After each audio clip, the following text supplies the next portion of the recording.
اعوذ باللہ السمیع العلیم من الشیطان الرجیم بسم اللہ الرحمن الرحیم اذا جاء نصر اللہ والفتح ورأیت الناس يدخلون فی دین اللہ افواجا فسبح بحمد ربک واستغفرہ انہ کان توابا۔ حضرات محترم، یہ بات ہر مسلمان جانتا ہے کہ اللہ مالک نے ہر اس انسان کے لیے جو اللہ کو رب مانتا ہے، قرآن کریم کو برحق کتاب تسلیم کرتا ہے اور محمد الرسول اللہ صلی اللہ علیہ وسلم کو اللہ کا رسول مانتا ہے، اس کے لیے یہی حکم فرمایا ہے لَقَدْ كَانَ لَكُمْ فِي رَسُولِ اللَّهِ أُسْوَةٌ حَسَنَةٌ۔ تمہارے لیے زندگی میں اگر کوئی نمونہ ہے، کوئی آئیڈیل ہے تو وہ صرف اور صرف جناب محمد الرسول اللہ صلی اللہ علیہ وسلم کی ذات ہے۔ آپ کی زندگی کے شب و روز، آپ کے دن اور آپ کی راتیں، کوئی بھی ایسا وقت نہیں ہے جو ہمارے لیے بہترین نمونہ نہ ہو۔ اگر کوئی انسان تجارت کرتا ہے تو اس کے لیے بھی رسول اللہ صلی اللہ علیہ وسلم ایک اچھے تاجر کی حیثیت سے بہترین نمونہ ہے۔ اگر کوئی شخص معلم ہے تو رسول اللہ سے بہتر معلم کائنات میں نہ کوئی پیدا ہوا نہ قیامت تک ہوگا۔ اگر کوئی شخص مزدور ہے تو نبی کریم صلی اللہ علیہ وسلم نے اہل مکہ کی بکریوں کو چرا کے مزدوری بھی کی۔ علی ھذا القیاس زندگی کے جتنے بھی معاملات ہیں، اگر ہم اپنی زندگی کو اسلامی رنگ میں ڈالنا چاہتے ہیں، اللہ کے اصولوں کے مطابق چلنا چاہتے ہیں تو لَقَدْ كَانَ لَكُمْ فِي رَسُولِ اللَّهِ أُسْوَةٌ حَسَنَةٌ۔ ہمارے لیے رسول اللہ صلی اللہ علیہ وسلم ہی کی زندگی بہترین نمونہ ہے۔ اگر ہم دنیا اور آخرت کی کامیابی کے طلبگار ہیں تو تب بھی ہمارے لیے نبی مکرم جناب محمد الرسول اللہ صلی اللہ علیہ وسلم کی زندگی، آپ کے شب و روز، آپ کا عمل، آپ کا فعل، آپ کا قول ہمارے لیے حرف آخر ہے۔ اللہ رب العزت سے دعا ہے اللہ ہمارے دلوں میں اپنے نبی کے مطابق زندگی گزارنے کی توفیق عطا فرمائے، ہمارے دلوں کو ایسی محبت سے بھر دے کہ ہمارے دلوں میں یہ شوق پیدا ہو کہ نبی کریم کی کسی بھی نصیحت کو نظر انداز نہ کریں بلکہ آپ کی ہر نصیحت کو قبول کریں۔ میرے عزیز بھائیوں، نبی کریم ہمارے روحانی باپ ہیں۔ جس طرح انسان اپنے حقیقی باپ کے متعلق اس کی زندگی میں بے شمار باتوں میں کوتاہی کر جاتا ہے، لیکن اس کی زندگی کے اختتام پہ جو باپ نے نصیحت کی ہوتی ہے، کوئی بھی دانا اور عقل مند بیٹا بیٹی جو ہے اپنے ماں باپ کی نصیحت کو درگزر نہیں کرتا، بلکہ وہ کہتا ہے کہ میرے بابا کی زندگی کی آخری وصیت تھی، ان کی یہ نصیحت تھی، مجھے ہر صورت اس پہ عمل کرنا ہے۔ تو میرے عزیز بھائیو، آج کی مجلس میں آپ کے سامنے نبی کریم صلی اللہ علیہ وسلم جب اس دنیا کو داغ مفارقت دے کے رفیق الاعلیٰ کی طرف جانے لگے تھے، جو آخری ایام میں آپ نے امت کے لیے آپ نے جو نصیحتیں فرمائی تھی، آپ نے لوگوں کو جو مشورے دیے تھے، آپ نے لوگوں کو جو طریقہ کار بتایا تھا، وہ آپ کے سامنے عرض کرتا ہوں تاکہ ایک تو ہماری بہت سی غلط فہمیوں کا حل نکل آئے گا۔ کیونکہ آج جس معاشرے میں میں اور آپ رہتے ہیں، یہاں مختلف مسالک کے اندر انسان اتنا جھوٹ بولتا ہے کہ دن کو رات کر کے دکھاتا ہے، رات کو دن بنا کے دکھاتا ہے۔ ایسے حالات میں جب نبی کریم صلی اللہ علیہ وسلم کی ذات مطہرہ کے متعلق محبت کے نام پہ ایسے عقائد بنائے گئے ہیں جن کا قرآن و سنت سے تعلق ہی نہیں، رسول اللہ صلی اللہ علیہ وسلم کی سیرت سے تعلق نہیں، پھر بھی اسے دین بنا کے پیش کیا جاتا ہے، تو میں آپ کے سامنے نبی کریم صلی اللہ علیہ وسلم کے زندگی کے وہ آخری ایام اور ان میں ہونے والی باتیں گفتگو اور امت کے لیے جو آپ نے تلقین اور نصیحتیں فرمائی تھی آپ کے سامنے عرض کرتا ہوں تاکہ اللہ مجھے اور آپ کو ان نصیحتوں پہ عمل کرنے اور اس کے مطابق اپنے آپ کو ڈھالنے کی توفیق عطا فرمائے۔ میرے عزیز بھائیوں، یہ ایک فطرت ہے، ہر چیز اپنے عروج کی طرف بڑھتی ہے، لیکن وہ ہمیشہ عروج پہ نہیں رہتی، ایک وقت آتا ہے کہ اس عروج کو ختم ہو جانا ہے۔ صرف اللہ رب العزت کی ذات ہے جس کا عروج کبھی ختم نہیں ہوگا۔ کل من علیہا فان ویبقى وجہ ربک ذو الجلال والاکرام، ہر چیز نے فنا ہو جانا ہے، کوئی چیز بھی جو دنیا میں بنی ہے وہ باقی نہیں رہے گی۔ وَيَبْقَى وَجْهُ رَبِّكَ ذُو الْجَلَالِ وَالْإِكْرَامِ، اس کائنات میں اگر کوئی چیز باقی رہنی ہے تو وہ اللہ کا عزت والا چہرہ ہے جو ہمیشہ سے ہے، ہمیشہ تک رہے۔ نبی کریم صلی اللہ علیہ وسلم ایک دعا مانگا کرتے تھے، اس میں اللہ کی تعریف میں یہ کلمات کہتے تھے، انت المقدم فلیس قبلک شیء، اے اللہ سب سے پہلے تو تھا، تجھ سے پہلے کچھ بھی نہیں تھا، وَأَنْتَ الْمُؤَخِّرُ فَلَيْسَ بَعْدَكَ شَيْءٌ، سب سے بعد بھی تیری ذات ہوگی، تیرے بعد کچھ بھی نہیں ہوگا۔ تو کائنات کی ہر چیز وہ اچھی ہے یا بری، نہ وہ کوئی بھی ہے، انسان ہے، جن ہے، فرشتے ہیں، کل من علیہا فان، ایک وقت آئے گا سب کچھ ختم ہو جائے گا۔ اور اسی طرح جس طرح ہر انسان نے ختم ہونا ہے، پیارے نبی جناب محمد الرسول اللہ صلی اللہ علیہ وسلم کو بھی اس پروسیس سے گزرنا تھا اور گزرے، لیکن بے شمار لوگ اس بات کے انکاری ہیں۔ میں آپ کے سامنے عرض کروں گا، اللہ سے دعا ہے اللہ مجھے سچ کہنے کی توفیق عطا فرمائے، اگر ہمیں وہ بات سمجھ آئے تو پھر ہمیں اپنے عقیدے کو درست کرنے کی بھی توفیق عطا فرمائے۔ میرے عزیز بھائیوں، نبی کریم صلی اللہ علیہ وسلم کو 40 سال کی عمر میں نبوت ملی، 13 سال تک آپ مکے میں دعوت حق دیتے رہے، اہل مکہ کی تکلیفوں کو اٹھاتے رہے، آپ نے ہر مصیبت کو جھیلا، لوگوں کو دعوت حق دی، اور ہر رستے پہ، ہر چوراہے پہ، ہر بازار میں کھڑے ہو کے لوگوں کو اللہ کی توحید کی دعوت دی، لوگوں کو برائیوں سے منع کیا، لوگوں کو حقیقت حال سے آگاہ کیا، لوگوں کو قیامت کی جواب دہی کا تصور دیا، یہ ساری باتیں دیتے رہے۔ اس کے لیے آپ کو کتنی ہی اذیتیں برداشت کرنی پڑی، بالآخر آپ ان اذیتوں سے انتہا ہو گئی تو اللہ مالک نے آپ کو ہجرت کا حکم دیا۔ نبی کریم صلی اللہ علیہ وسلم نبوت کے 13ویں سال محرم کے آپ ذی الحجہ کے آخری دنوں میں مکہ مکرمہ سے نکلے، اور محرم کے آغاز کے دنوں میں آپ جو ہیں یہاں پہنچے، یعنی مدینہ منورہ پہنچے۔ ایک روایت کے مطابق آپ ربیع الاول کے اندر مدینہ منورہ میں پہنچے، تو مدینہ منورہ کے اندر بھی آ کے آپ کو اللہ نے ایک چھوٹی سی مملکت دی، آپ کو اس کا سربراہ بنایا، اور 10 سال کے اندر منہ سے کہنے کی بات ہے 83 جنگیں رسول اللہ صلی اللہ علیہ وسلم نے لڑی۔ 10 سال کے اندر کتنے 120 مہینے ہوتے ہیں، ایک سال کے اندر 8 جنگیں بنتی ہیں۔ نبی کریم صلی اللہ علیہ وسلم نے اللہ کے کلمے کی سربلندی کے لیے صحابہ کرام رضوان اللہ علیہ مجمعین نے نبی کریم صلی اللہ علیہ وسلم کی بات پہ لبیک کہتے ہوئے اپنی جانوں کو لٹا دیا، اور اللہ کے رستے میں شہادتوں کو حاصل کیا، اور بہت سے لوگ زخمی ہوئے۔ کسی بیوی نے اپنے خامد کو بھیجا، کوئی ماں اپنے بیٹوں کو بھیجتی ہے، خوشی کے ساتھ بھیجتی ہے، جب شہادتوں کے بعد بچوں کی لاشیں آتے ہیں تو خوشی کے ساتھ انہیں وصول کرتی ہیں۔ یہ سب کچھ اللہ کی رضا کے لیے ہوتا رہا۔ جب 10 سال گزر گئے، عرب کی باغ دوڑ اسلام کے ہاتھ میں آ گئی۔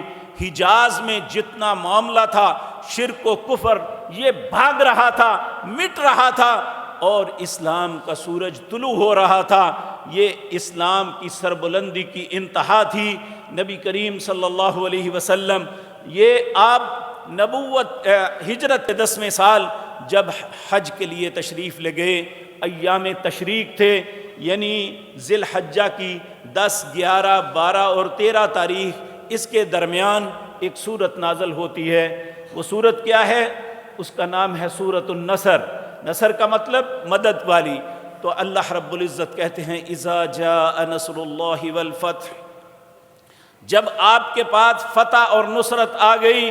ورأیت الناس، آپ لوگوں کو دیکھتے ہیں، یدخلون فی دین اللہ افواجا، آپ کے دین میں لوگ فوج در فوج داخل ہو رہے ہیں. فسبح بحمد ربک واستغفر، آپ اپنے رب کی تسبیح بیان کیجئے، استغفار کیجئے. انہ کان توابا، بے شک تیرا رب توبہ قبول کرنے والا مہربان ہے. سب نے جب یہ سورت سنی خوشی سے پھولے نہیں سما رہے تھے، لیکن ایک شخصیت ایسی تھی جو زار و قطار رو رہی تھی، وہ تھے سیدنا ابو بکر صدیق رضی اللہ تعالی عنہ.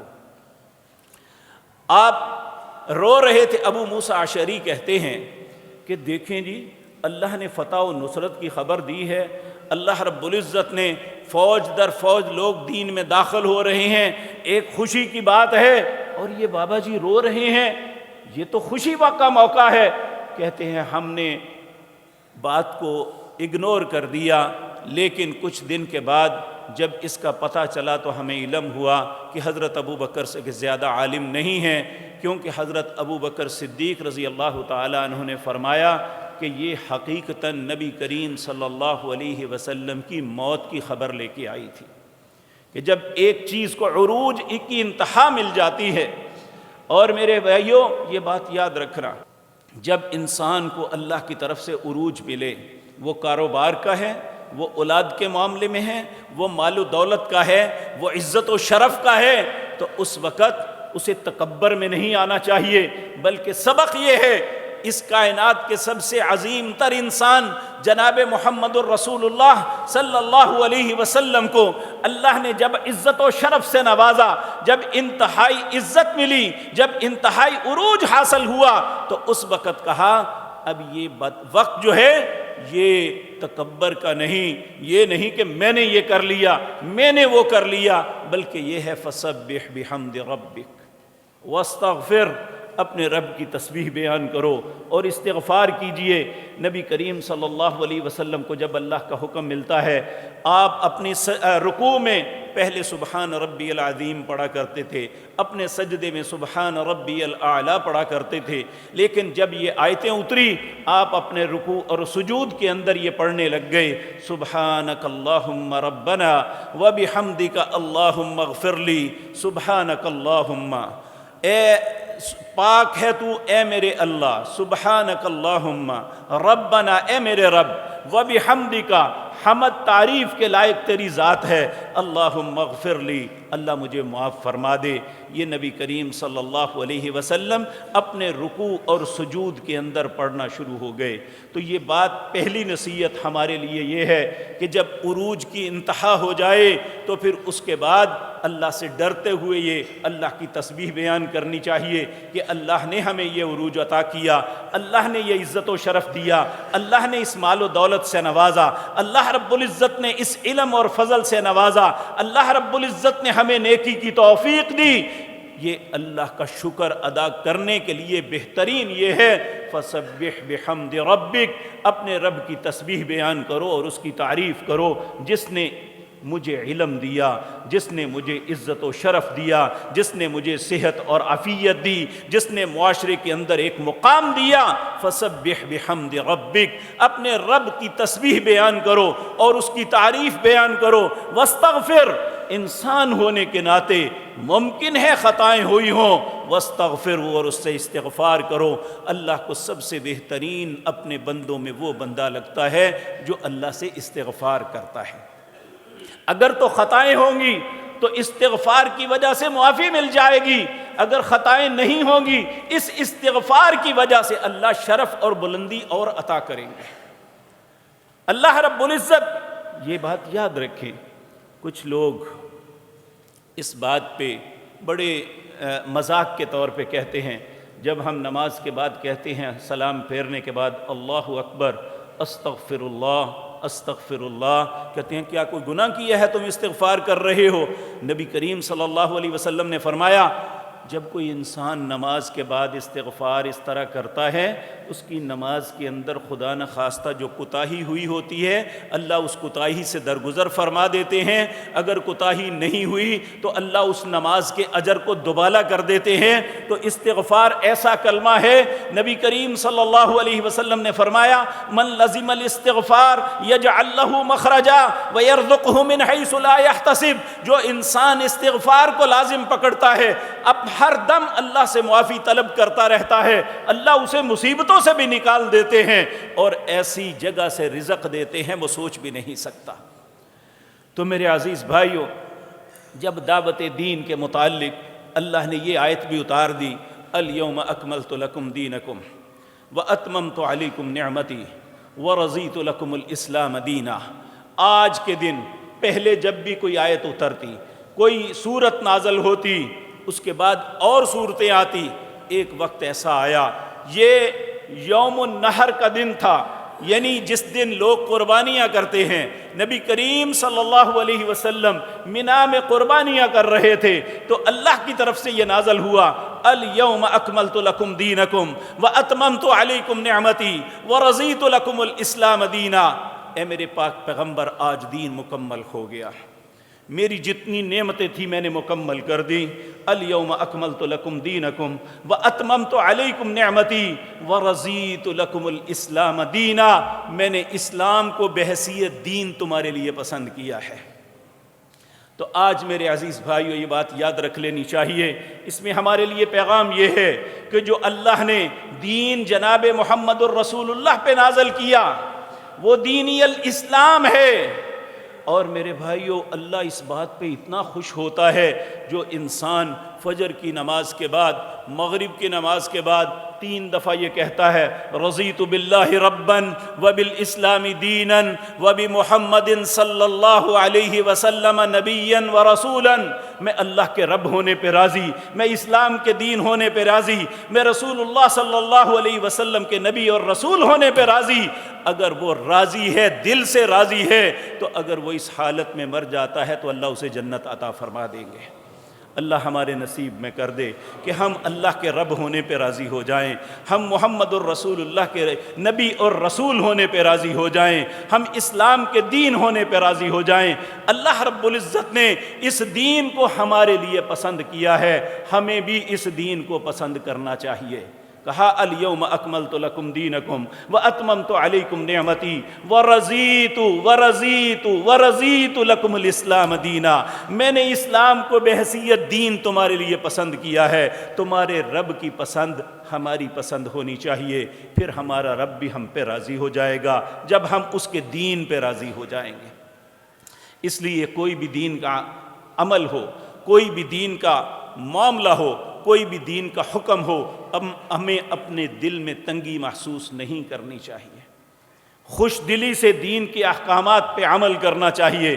اللہ رب العزت ہمیں ایسا ہی مسلمان بنا دے۔ تو میرے عزیز بھائیو، جب یہ آیت اتری تو نبی کریم صلی اللہ علیہ وسلم آپ کو احساس ہو گیا ایسے کہ اب یہ حیات مستعار اس جہان یہ اب اپنے اختتام کی طرف ہے، اور آپ نے ایسے اعمال کرنے شروع کر دیے، ایسے انداز سے آپ نے زندگی گزارنی شروع کر دی کہ ایسے احساس ہوتا تھا کہ اب آپ الوداع ہونے والے ہیں۔ نبی کریم صلی اللہ علیہ وسلم نے حجۃ الوداع کے موقع پر آپ نے لوگوں سے کہا، لوگوں خذوا انی مناسککم، مجھ سے حج کے طریقے سیکھ لو، ممکن ہے آئندہ سال میں اور تمہاری یہاں پہ ملاقات نہ ہو سکے۔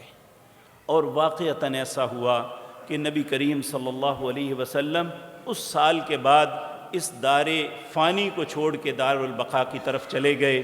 یہ پہلا اشارہ تھا جو نبی کریم صلی اللہ علیہ وسلم نے اپنی امت کے سامنے اظہار فرمایا کہ لوگوں خذوا انی مناسککم، مجھ سے حج کے طریقے سیکھ لو، ممکن ہے آئندہ سال تمہاری اور میری ملاقات یہاں نہ ہو سکے۔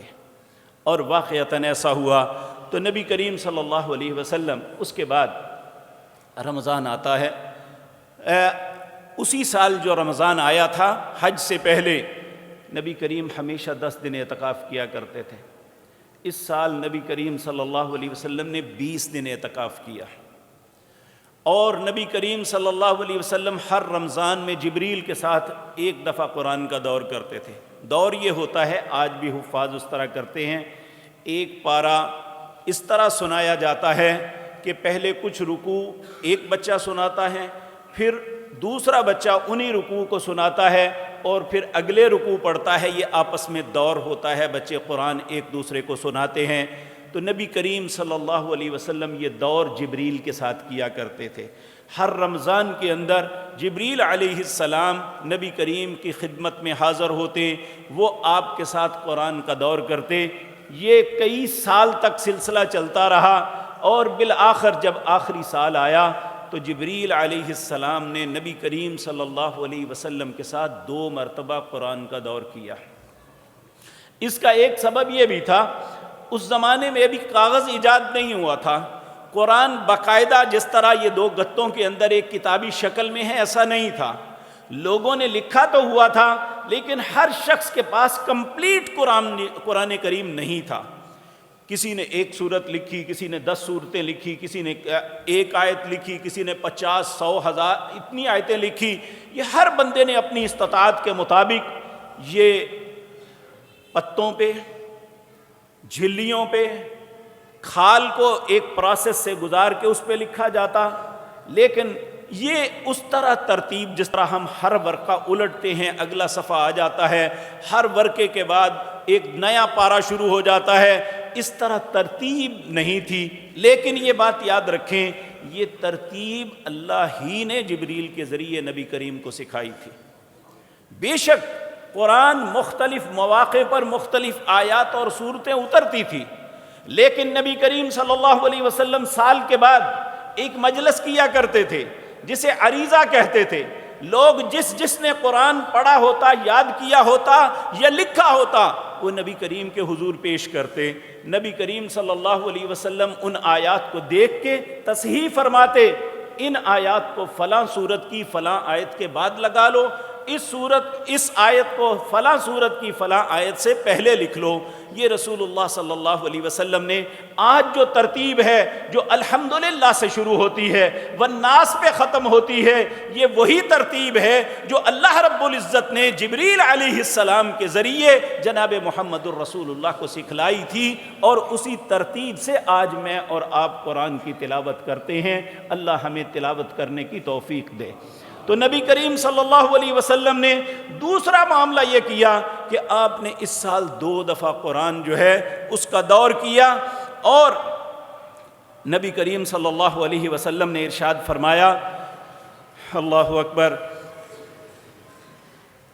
سفر کا آغاز تھا، یہ ربیع الاول، اس سے پہلے سفر کا مہینہ ہے۔ سال کا پہلا مہینہ جو قمری اعتبار سے وہ محرم ہے، دوسرا مہینہ سفر ہے۔ سفر کے اوائل میں نبی کریم صلی اللہ علیہ وسلم آپ احد میں تشریف لے گئے۔ آپ یہ بات یاد رکھیں کہ جب احد کی جنگ ہوئی تو شہداء کو اسی طرح دفن کر دیا گیا۔ اس موقع پر بعض روایات کے مطابق نبی کریم نے ان کا جنازہ پڑھا، بعض روایات میں ہے کہ ان کے لیے دعا کی، اور آپ نے ایسے انداز میں دعا کی جیسے آپ ان زندوں اور مردوں سے الوداع ہو رہے ہیں۔ نبی کریم صلی اللہ علیہ وسلم آپ وہاں گئے اور ان کے لیے دعائے مغفرت کی، اور اس کے بعد آپ واپس تشریف لائے، اور پھر آپ ممبر پہ تشریف لائے۔ لوگوں سے آپ فرمانے لگی، انی فرتکم، اور میں تمہارا امیر کارواں ہوں، یعنی قیامت کے دن میں تمہارا امیر کارواں ہوں گا، تمہارے معاملات میں پہلے میں وہاں ہوں گا۔ ایک حدیث میں آپ کو سنا چکا، نبی کریم صلی اللہ علیہ وسلم نے فرمایا ہے میری امت کے لوگوں وہاں مجھے شرمندہ نہ کرنا، اور یہاں فرمایا وَأَنَا شَهِيدٌ عَلَيْكُمْ، اور میں تم پر گواہ ہوں گا، یعنی تمہارے حق میں یا خلاف گواہی دوں گا۔ کچھ ایسے خوش نصیب ہوں گے نبی کریم صلی اللہ علیہ وسلم ان کے حق میں گواہی دیں گے، اور کچھ ایسے بد نصیب بھی ہوں گے نبی کریم ان کے خلاف گواہی دیں گے. وقال الرسول یا ربی ان قوم اتخذوا هذا القرآن مہجورا.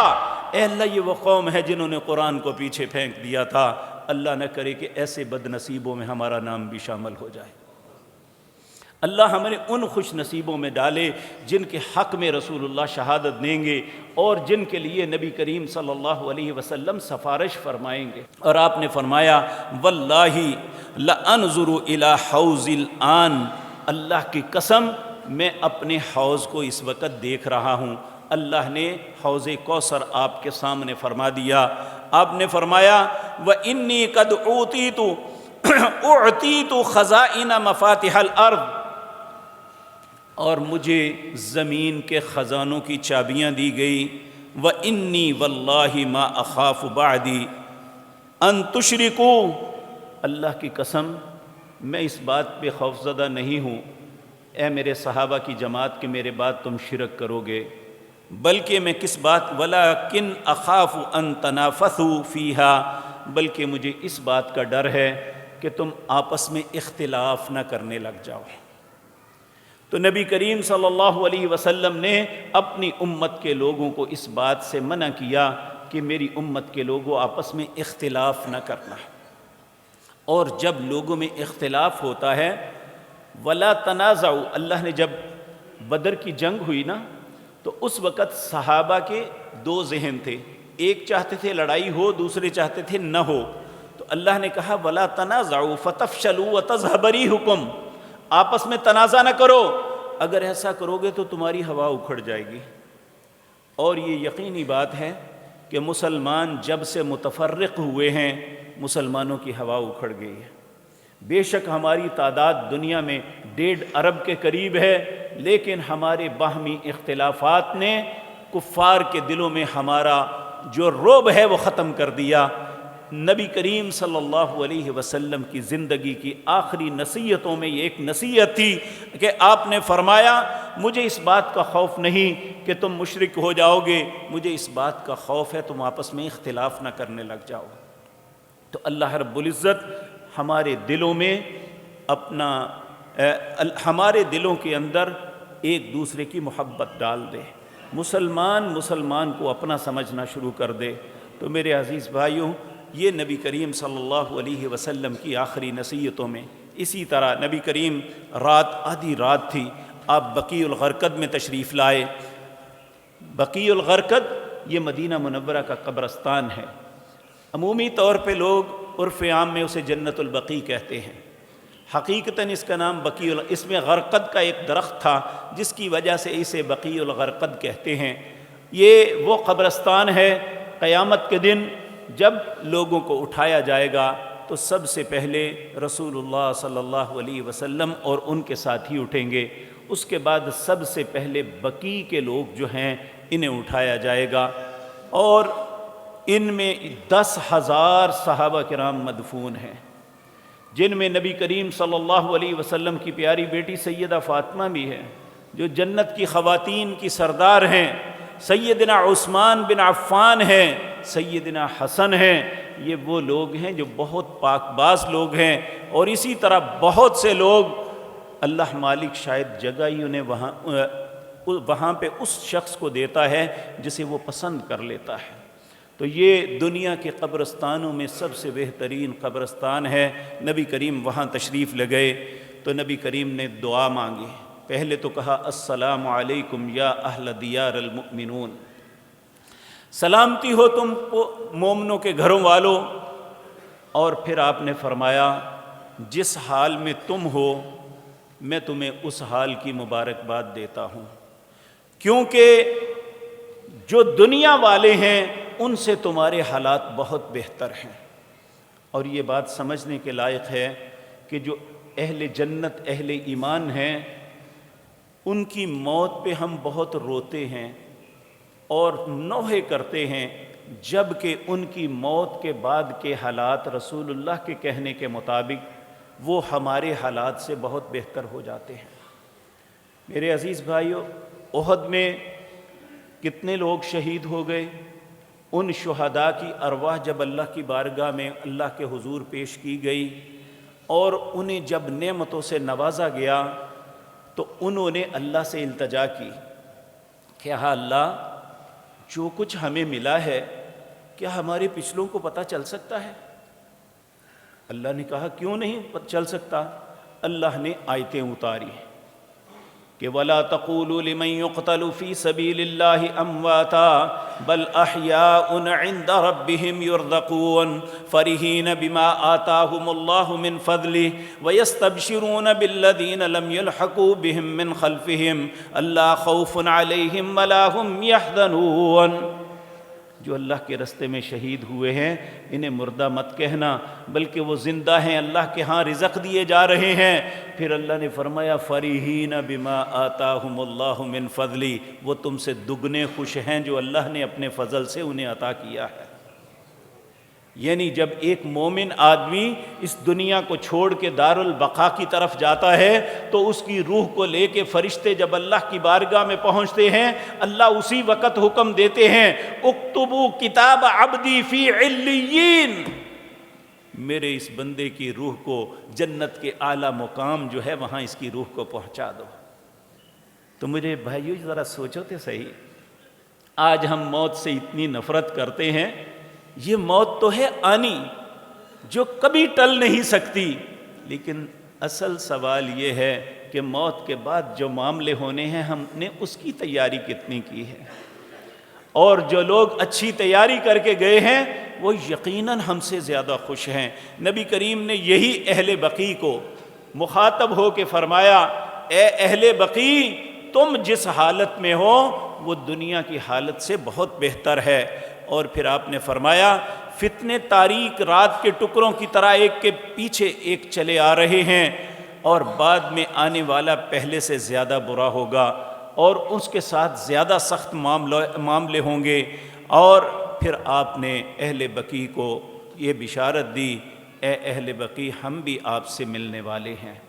یہ نبی کریم صلی اللہ علیہ وسلم نے سفر کے مہینے کے آغاز میں وہاں جا کے یہ بات ارشاد فرمائی۔ پھر جب آپ کی بیماری کا آغاز ہوتا ہے، یہ سفر کی 29 تاریخ ہے، ہجرت کا 11واں سال ہے، آپ ایک انصاری صحابی کا جنازہ پڑھا کے اسے دفن کرنے کے بعد جب واپس تشریف لا رہے تھے، آپ کے سر میں شدید درد شروع ہوا۔ یہ آپ کی بیماری کا آغاز تھا، تو ہر آنے والے دن یہ بیماری بڑھتی حتیٰ کہ آپ کو بخار نے ساتھ آ لیا، اور سخت بخار کے کرب کے اندر آپ نے گزارا۔ ایک دن ایک صحابی آپ کی تیمارداری کے لیے تشریف لے گئے، آپ کے پاس گئے تو پیار کے ساتھ، اس وقت آپ کے اوپر 2 کمبل تھے، اس نے بڑے پیار کے ساتھ آپ کے سینہ مبارک پہ ہاتھ رکھا تو ایک دم اپنا جھٹک کے ہاتھ اٹھا لیا، کہنے لگے یا رسول اللہ آپ کو اتنا سخت بخار؟ آپ نے فرمایا ہاں، یہ غالباً ابو سعید خدری تھے۔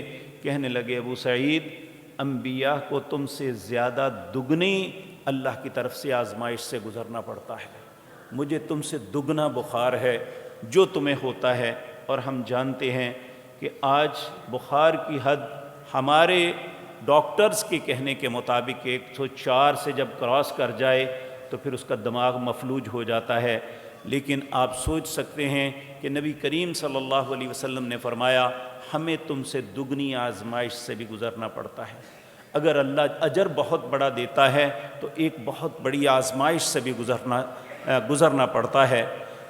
تو نبی کریم صلی اللہ علیہ وسلم جب تکلیف میں تھے، آپ بڑے ہی انصاف پسند، آپ ہر دن آپ اپنی ازواج کے اندر دنوں کو تقسیم کیا ہوا تھا، آپ مختلف گھروں میں روزانہ ایک دن رہتے، لیکن ہر دن پوچھتے کہ کل کس کی باری ہے، کل کس کی باری ہے۔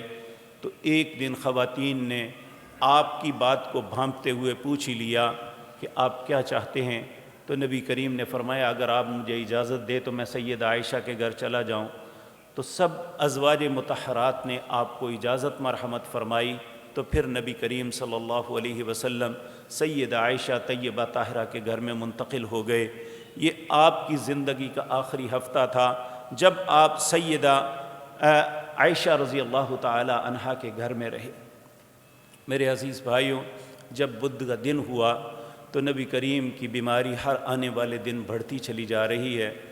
تو یہ ربیع الاول کی 8 تاریخ تھی، غالباً 7 یا 8 تھی، بدھ کا دن تھا۔ نبی کریم صلی اللہ علیہ وسلم نے فرمایا مختلف کنوؤں سے پانی لاؤ اور ایک لگن پہ بٹھاؤ مجھے اور میرے اوپر پانی بہاؤ تاکہ بخار کچھ ٹھنڈا ہو جائے۔ آپ کو اس طرح کیا گیا۔ آپ پھر ممبر پہ تشریف لے گئے۔ یہ ظہر کی نماز سے تھوڑا سا پہلے کا وقت تھا۔ آپ نے وہاں جا کے لوگوں کو بہت سی نصیحتیں فرمائی۔ ان میں آپ نے یہ فرمایا، لوگو لعن اللہ الیہود والنصارى اتخذوا قبور انبیائہم مساجدا، اللہ کی لعنت ہو یہودیوں اور عیسائیوں پر جنہوں نے اپنے نبیوں کی قبروں کو سجدہ گاہ بنا لیا۔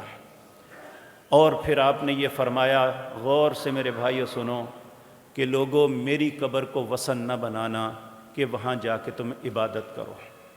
لیکن بدقسمتی سے جس بات سے رسول اللہ نے منع کیا تھا، آج نبیوں کی نہیں مولویوں کی قبروں کو قبرستانوں کے بجائے مساجد میں دفن کر کے ان کی عبادت کی جاتی ہے، ان کے طواف کیے جاتے ہیں، ان کے سامنے دعائیں مانگی جاتی ہیں، العیاذ باللہ۔ نبی کریم نے یہودیوں اور عیسائیوں پر اس بات پہ لعنت ڈالی تھی جو آج امت نے بھی اختیار کر لیا ہے۔ اللہ ہمیں ہدایت نصیب فرمائے۔ پھر آپ نے فرمایا میری قبر کو وثن نہ بنانا، یہاں میلے ٹھیلے نہ لگانا۔ سیدہ عائشہ طیبہ طاہرہ فرماتی ہیں، اگر ہمیں اس بات کا اندیشہ نہ ہو کہ لوگ آپ کی قبر کے ساتھ وہی سلوک کریں گے جو پہلے انبیاء کے ساتھ ہوا، تو میں آپ کی قبر، آپ کا جو نا یہ کمرہ کھلا چھوڑ دیتی کہ ہر آدمی آپ کی قبر کی آ کے زیارت کرتا، لیکن میں صرف اس اندیشے کے تحت یہاں نہیں آنے دیتا۔ اور یہ میں بات آپ سے عرض کر دوں، عمومی طور پہ یہ بات کہا جاتا ہے کہ نبی کریم کی قبر تک فلاں شخص گیا، یہ دنیا کا سب سے بڑا جھوٹ ہے۔ نور الدین زنگی نے اس کمرے کو سیسے کی دیواروں کے ساتھ یہ بنا دیا تھا، اس کے اندر کوئی دروازہ نہیں ہے۔ نور الدین زنگی کے وقت سے لے کر آج تک نبی کریم صلی اللہ علیہ وسلم کی قبر مطہرہ تک کبھی کوئی انسان نہیں گیا، وہ سعودی ہے یا غیر سعودی، سعودی حکمران ہے یا باہر کا، کوئی شخص نبی کریم صلی اللہ علیہ وسلم، یہ روزے کی جو دیواریں نظر آتی ہیں اس کے اندر پھر ایک کمرہ ہے، اس کے اندر تینوں قبریں ہیں۔ جو احادیث میں آیا ہے نبی کریم صلی اللہ علیہ وسلم کی قبر مبارک، اور اس کے دائیں جانب، اس کے بائیں جانب حضرت ابو بکر کی قبر ہے جو آپ کے کندھوں کے برابر ان کا سر تھا، حضرت عمر کی حضرت ابو بکر کے کندھوں کے برابر سر تھا۔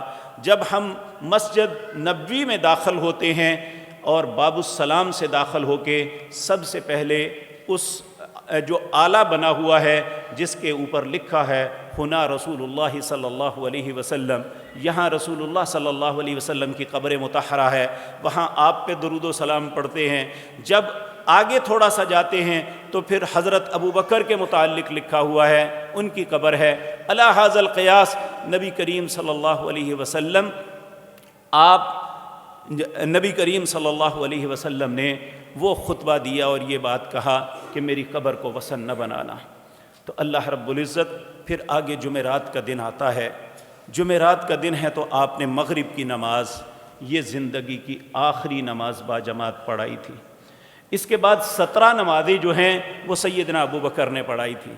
مغرب کی نماز آپ دیکھیں، یاد رکھیں، ہمیں ایک بہت بڑا دھوکہ دیا جاتا ہے، کہتے ہیں مغرب کی نماز کا وقت بہت کم ہوتا ہے اس لیے بہت چھوٹی صورتیں پڑھنی چاہیے، جبکہ نبی کریم نے اپنی زندگی کی آخری نماز جو پڑھائی تھی اس میں مغرب کی نماز میں پہلی رکعت میں سورت مرسلات پڑھی تھی جو 29ویں پارے کی آخری سورت ہے، اور دوسری رکعت میں سورت انفطار پڑھی تھی جو 30ویں پارے کی 5ویں سورت ہے۔ یہ دو صورتیں یہ چھوٹی نہیں ہیں، نبی کریم نے مغرب کی نماز کے اندر یہ دو صورتیں پڑھی تھی۔ اس کے بعد عشاء کا وقت آتا ہے، نبی کریم صلی اللہ علیہ وسلم آپ پہ بخار بہت بڑھ جاتا ہے، اور آپ نے سیدہ عائشہ صدیقہ رضی اللہ تعالی عنہا سے پوچھا، آپ بے ہوش تھے، جب ہوش آیا تو پوچھا کیا لوگوں نے نماز پڑھ لی ہے؟ یہ بہت عبرت والی بات ہے لوگوں نے نماز پڑھ لی ہے؟ اماں جی نے فرمایا نہیں، وہ آپ کے انتظار میں بیٹھے ہوئے ہیں۔ آپ نے فرمایا مجھے اٹھاؤ، وضو کرواؤ، ایک میں ہے کہ مجھے نہلاؤ۔ تو نبی کریم صلی اللہ علیہ وسلم کو وضو کروایا گیا یا آپ کو غسل کروایا گیا، آپ اٹھنے لگے تو پھر بے ہوش ہو جاتے ہیں، اور کچھ مدت کے بعد جب پھر ہوش آتی ہے تو پھر یہی سوال کرتے ہیں۔ پہلا سوال یہ ہے کہ لوگوں نے نماز پڑھ لی ہے؟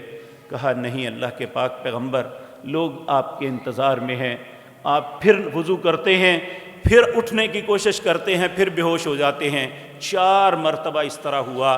جب آپ نے محسوس فرمایا کہ اب میری نقاہت جو ہے مجھے اٹھنے نہیں دے رہی، آپ نے حکم دیا مرو ابا بکر فلیصلی بالناس، ابو بکر سے کہو لوگوں کو نماز پڑھائیں۔ تو حضرت عائشہ صدیقہ رضی اللہ تعالیٰ عنہ کہنے لگی یا رسول اللہ، ابو بکر بڑے نرم دل ہیں، وہ آپ کی جگہ کھڑے ہو کے قرآن نہیں پڑھ سکیں گے، آپ کسی اور کو حکم دے دیں۔ آپ نے فرمایا نہیں، مرو ابا بکر فلیصلی بالناس، ابو بکر کو حکم دو وہ لوگوں کو نماز پڑھائیں۔ نہ لوگ مانیں گے اور نہ رب مانے گا کہ ابو بکر کے ہوتے ہوئے ابو بکر کے علاوہ کوئی نماز پڑھائے۔ تو حضرت ابو بکر صدیق رضی اللہ تعالیٰ، یہاں سوچنے کی بات یہ ہے کہ نبی کریم صلی اللہ علیہ وسلم کو، امت کو سب سے بڑا فکر یہ تھا کہ لوگ نماز، اللہ کے ساتھ ملاقات کا نام ہے، کہ لوگ کی نماز نہ رہ جائے، اللہ سے ملاقات نہ چھوٹ جائے۔ تو یہی ہوش میں آتے ہی پہلا سوال یہ کرتے ہیں، کیا لوگوں نے نماز پڑھ لی ہے؟ کیا لوگوں نے نماز پڑھ لی ہے؟ جب نہیں پڑھی، کہا میں نہیں جا سکتا اپنی نقاہت کی وجہ سے، تو مرو ابا بکر فلیصلی بالناس، ابو بکر سے کہو وہ لوگوں سے نماز پڑھائیں۔ اے امت محمد الرسول اللہ صلی اللہ علیہ وسلم، جس بات پہ ہمارے نبی اتنے فکر مند تھے کہ انہوں نے اپنی بے ہوشی میں اٹھتے ہوئے نہ اپنی ذات کے متعلق پوچھا، نہ اپنی اولاد کے متعلق پوچھا، نہ اپنے گھر والوں کے متعلق پوچھا، نہ یہ کہا میں کتنی وقت بے ہوش رہا، میری حالت کیا ہے، یہی کہا میری امت نے نماز پڑھ لی ہے۔ آج اے امت محمد الرسول اللہ، کتنے لوگ ہیں جو 5 وقت نماز پڑھتے ہیں؟ میرے بھائیو، اگر ہمارا باپ کوئی نصیحت کر جائے تو ہم بڑی شرم کرتے ہیں کہ اس کی زندگی کی آخری نصیحت تھی۔ ہماری دنیا کے سارے ماں باپ رسول اللہ کے قدموں پہ قربان ہو جائیں، رسول اللہ کی عزت و عصمت اس میں بھی بڑی ہے۔ کیا ہمیں اس بات کا احساس نہیں ہے کل جب اللہ کے حضور کی خدمت میں ہم حاضر ہوں گے، جب وہ ہمارا استقبال کریں گے، ہماری زندگی میں نماز نہیں ہوگی تو کس چہرے کے ساتھ جا کے رسول اللہ کو ملیں گے؟ کس طرح کہیں گے ہم آپ کی کہے مانتے رہیں، ہم آپ کے امتی ہیں، ہم آپ کی ہر تعلیمات پہ عمل کرتے رہیں، کیسے کہیں گے؟ یہ بڑی سوچنے کی بات ہے۔ اللہ رب العزت ہمیں سمجھ عطا فرمائے۔ میرے عزیز بھائیو، نبی کریم صلی اللہ علیہ وسلم، جب آپ کو احساس ہو گیا کہ ہر آنے والے دن بیماری بڑھ رہی ہے، تو آپ کثرت کے ساتھ یہ بات کہتے، سبحانک اللہم، اللہ اکبر، سبحانک اللہم ربنا وبحمدک اللہم اغفر لی۔ آپ کثرت سے یہ پڑھتے، یعنی استغفار کرتے اور اللہ کی تسبیحات بیان کرتے۔ سبحان اللہ وبحمدہ استغفر اللہ واتوب الیہ، سبحان اللہ وبحمدہ استغفر اللہ واتوب الیہ، یہ کثرت سے آپ پڑھتے تھے۔ میرے بھائیوں، کتنے افسوس کی بات ہے کہ آج ہم جب اپنی بیماری کی انتہا میں ہوتی ہیں، ہم کہتے ہیں ٹیلی ویژن لگا دیں، میں ڈرامہ دیکھ لوں، یا فلاں کام کر دو، یا فلاں اس طرح ہو جائیں، لوگ اکٹھے ہو جائیں، مجھے ہنساؤ، میری تکلیف دور ہو جائے۔ اللہ کے نبی کو یہ فکر تھی کہ رب کے ہاں معافی مل جائے، میرا رب مجھ پہ راضی ہو جائے۔ بیماری کی انتہا ہے، درد کے کراہتے نہیں ہیں، یہی کہتے ہیں سبحان اللہ وبحمدہ استغفر اللہ واتوب الیہ۔ اللہ تو پاک ہے، تعریف تیرے لیے ہے، اللہ استغفر اللہ واتوب الیہ، میں تجھ سے معافی مانگتا ہوں، اللہ تیری طرف رجوع کرتا ہوں۔ یہ ہمیشہ حالت رہی۔ پھر وہ دن آیا، 12 ربیع الاول کا دن ہے، فجر کی نماز کے وقت آپ کی طبیعت میں کچھ افاقہ محسوس ہوتا ہے، تو آپ نے پردہ اٹھایا، لوگوں نے سمجھا کہ نبی کریم تشریف لانے لگے ہیں، ایسے تھا جیسے نماز توڑ کے آپ کے ساتھ لپٹ جائیں گے۔ تو نبی کریم نے کہا نہیں نہیں، اپنی نماز کو مکمل کرو۔ لوگوں نے نماز مکمل کی اور احساس کیا شاید اب نبی کریم کی بہتر طبیعت ہے، لوگ اپنے اپنے گھروں میں چلے جاتے ہیں۔ جب صبح اشراق کے بعد چاشت کا وقت ہوتا ہے، سورج اپنی تمازت میں آتا ہے، تو سید عائشہ صدیقہ رضی اللہ تعالی عنہا کہتی ہیں کہ آپ کا سر مبارک میری گود میں تھا اور آپ یہ بات کہہ رہے تھے، الصلاۃ الصلاۃ وما ملکت ایمانکم، لوگوں نماز کا دھیان رکھنا، لوگوں نماز کا دھیان رکھنا۔ اے لوگوں جن کے نیچے ملازم ہیں، کمزور لوگ کام کرتے ہیں، اپنے ملازموں کا، اپنے غلاموں کا دھیان رکھنا۔ الصلاۃ الصلاۃ وما ملکت ایمانکم۔ سیدہ عائشہ کہتی ہیں پھر آپ کی زبان مطہرہ پہ یہ تھے، اللہم اغفر لی ورحمنی، اللہم بالرفیق الاعلیٰ، اللہ مجھے معاف کر دینا، اللہ مجھے پہ رحم کر دینا، اے اللہ میں رفیق الاعلیٰ، اے اللہ میں رفیق الاعلیٰ کی رفاقت کو پسند کرتا ہوں۔ نبی کریم صلی اللہ علیہ وسلم نے انہی دنوں ایک خطبے میں ارشاد فرمایا، لوگوں اللہ نے ایک بندے کو اختیار دیا کہ وہ دنیا وما فیہا، کہ جو خزانے ہیں وہ لے لیں یا وہ اپنے رفیق الاعلیٰ اللہ کی رفاقت کو پسند کر لیں۔ تو اس بندے نے اللہ کی رفاقت کو پسند کر لیا۔ حضرت ابوبکر کی چیخیں نکل گئیں، کہنے لگی ہمارے ماں باپ آپ پہ قربان جائیں۔ تو صحابہ کہنے لگے یار رسول اللہ نے ایک بندے کی بات کی ہے اور آپ نے رونا شروع کر دیا۔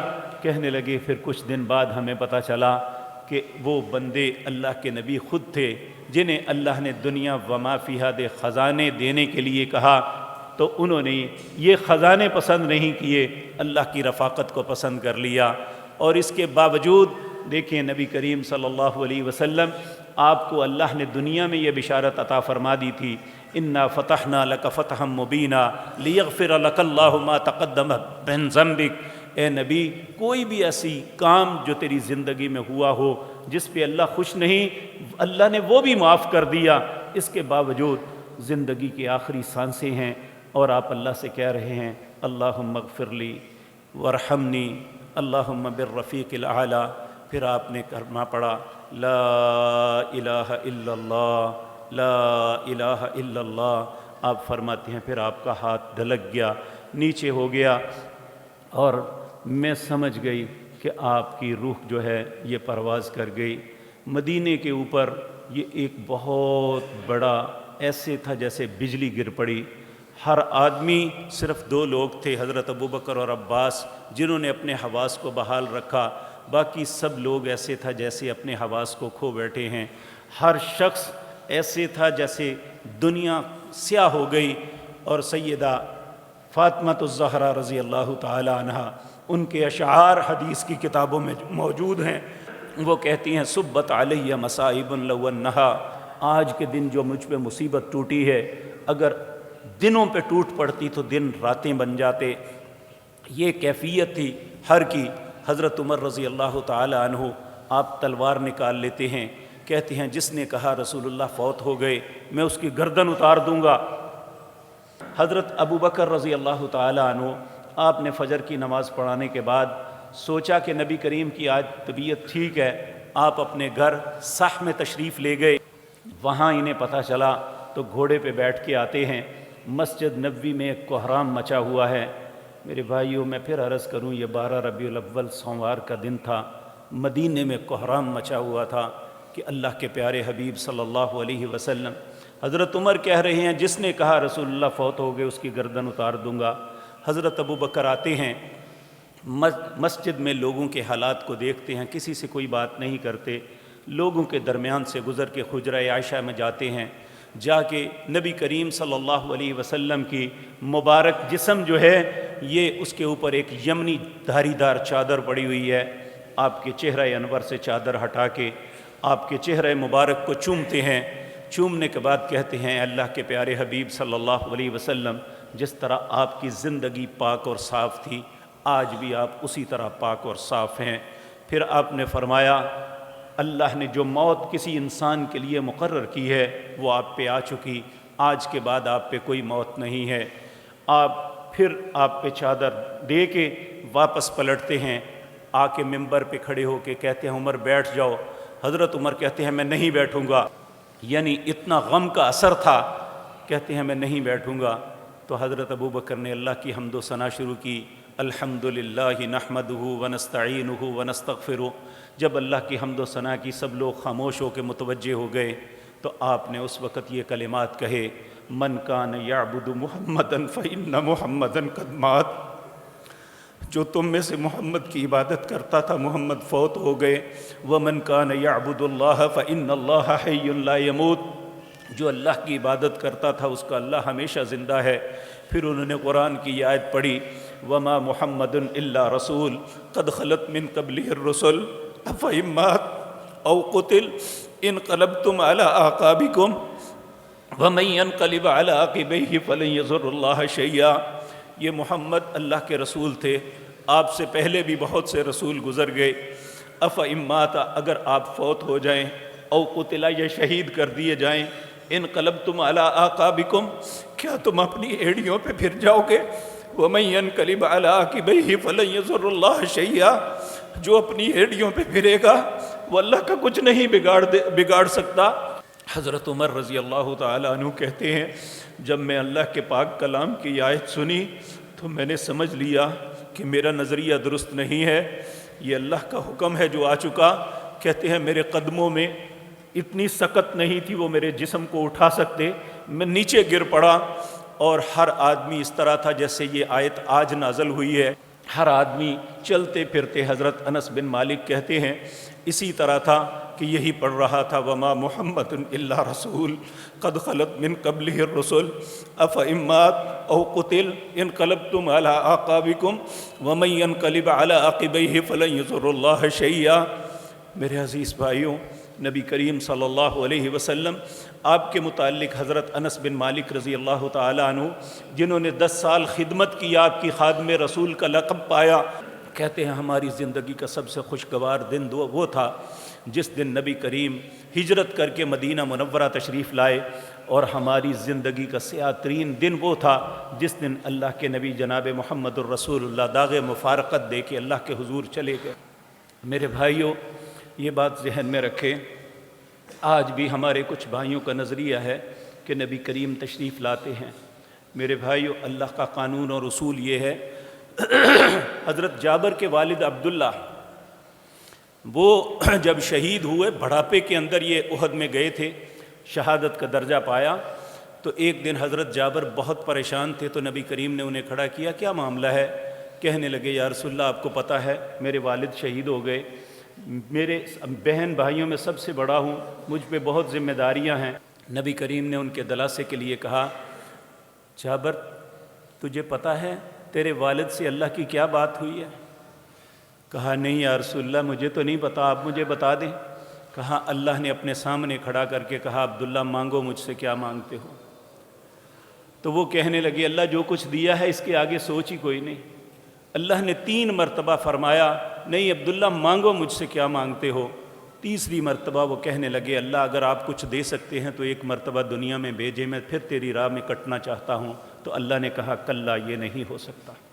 تو میرے بھائیو، یہ جو تصور ہے کہ نبی کریم تشریف لاتے ہیں، نبی کریم صلی اللہ علیہ وسلم کا علم ہمارے پاس ہے، آپ پہ اللہ نے جو نبوت نازل فرمائی تھی، جو کتاب حق نازل فرمائی تھی، وہ ہمارے پاس ہے، اللہ کے پیارے حبیب کی سنت اور سیرت ہمارے پاس ہے، اللہ کے نبی من حیث الذات اللہ کی جنتوں کے مہمان ہیں۔